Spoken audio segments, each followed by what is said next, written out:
পৃথিবীতে কত অন্যায় কাজ, কত খারাপ কাজ, মারামারি, জেনা, ব্যভিচার, সুদ, ঘুষ, ইসলাম বিরোধী কাজ, যেগুলি কোরআন এবং হাদিসে সমর্থন করে না, সেই কাজগুলি আমাদের সমাজের মধ্যে আছে। এগুলি হওয়ার কারণটা কি?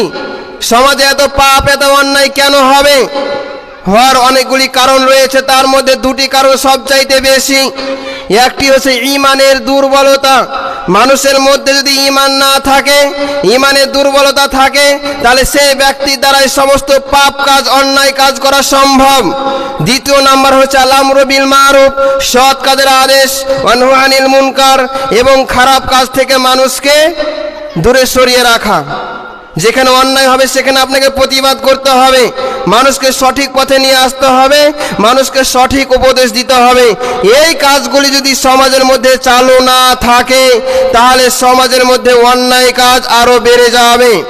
আল্লাহ পাক রব্বুল আলামিন পবিত্র কুরআনুল কারীম সূরা আল ইমরানের মধ্যে বলছেন, ওয়াল তাকুন মিনকুম উম্মাতুন ইয়াদউনা ইলাল খায়র ইয়ামুরুনা বিল মা'রুফি ইয়ানহাউনা আনিল মুনকার ওয়া উলাইকা হুমুল মুফলিহুন।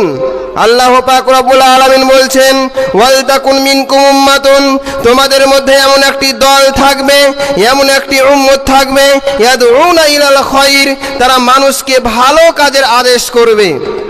আল্লাহ পাক রব্বুল আলামিন এখানে কি বললেন? তোমাদের মধ্যে এমন কিছু মানুষ থাকবে, এমন কিছু লোক থাকবে, তারা মানুষকে সৎ কাজের আদেশ করবে, ইয়াদউনা ইলাল খায়র, ভালো কাজের দিকে আহ্বান করবে। তারপরে বলছেন ইয়ামারুনা বিল মারুফ, মানুষকে সৎ কাজের আদেশ করবে, ওয়া ইয়ানহাউনা আনিল মুনকার, এবং খারাপ কাজ থেকে বাধা প্রদান করবে। সমাজের মধ্যে যদি কোনো অন্যায় কাজ হয়, কোনো খারাপ কাজ হয়, তাহলে আপনাকে সেখানে বাধা প্রদান করতে হবে এবং সেই সব মানুষকে আপনাকে ভালো উপদেশ দিতে হবে। এখানে একটি বিষয় আমি আপনাদেরকে বলে দিই, সমাজের মধ্যে যদি কোনো অন্যায় কাজ হয়, কোনো চাঁদ দোকানে যদি ক্যারাম বোর্ড খেলা হয়, সেখানে তাস এবং জুয়া খেলা হয়, কোনো মানুষ যদি মদ পান করে, তাহলে আপনাকে গিয়ে সেখানে প্রতিবাদ করতে হবে। আপনি একজন মুসলমান, এটা আপনার দায়িত্ব। প্রতিটি মুসলমানের দায়িত্ব হবে কি? মানুষকে গিয়ে সৎ কাজের আদেশ করা এবং অন্যায় কাজ থেকে বাধা প্রদান করা। রাসূল সাল্লাল্লাহু আলাইহি ওয়াসাল্লাম বলেছেন, কুল্লুকুম রাইন ওয়া কুল্লুকুম মাসউলুন আন রাইতিহি, তোমরা প্রত্যেকের দায়িত্বশীল। এই দায়িত্ব বিষয়ে কিয়ামতের দিন জিজ্ঞাসা করা হবে। আপনাকে দায়িত্ব দেওয়া হয়েছে আপনার সংসারের, আপনার যেমন দায়িত্ব টাকা পয়সা ইনকাম করে আপনার ছেলে মেয়েকে বড় করা, তাদেরকে ভালো শিক্ষিত করা, এটা যেমন আপনার একটি দায়িত্ব, ঠিক সেই রকম ভাবে সমাজের মধ্যে আপনার দায়িত্ব আছে।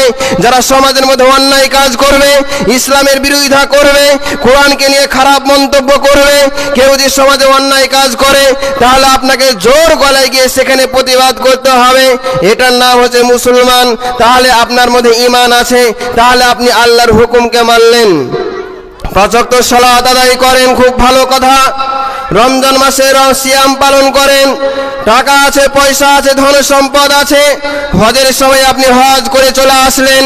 কিন্তু একটা জিনিস আপনার মনে থাকতে হবে, আপনাকে সমাজকে চিন্তা করতে হবে। যদি আপনি 5 ওয়াক্ত সালাত আদায় করেন, মানুষ করে সামনে একজন ব্যক্তি দাঁড়িয়ে পেশাব করে, আপনি তাকে নিষেধ করলেন না, এটা কিন্তু ভুল হবে। আপনাকে গিয়ে সেখানে প্রতিবাদ করতে হবে। সেই চাঁদ দোকানে গিয়ে আপনাকে জোর গলায় বলতে হবে, এখানে ক্যারাম বোর্ড খোলা চলবে না, এটা একটা মুসলমানের এলাকা, এখানে টিভি সিরিয়াল চলবে না, এখানে অন্যায় কাজ চলবে না, এখানে কোরআন এবং হাদিসের কাজ চলবে। এরকম ভাবে জোর গলায় গিয়ে আপনাকে প্রতিবাদ করতে হবে, তাহলে সমাজে শান্তি আসবে।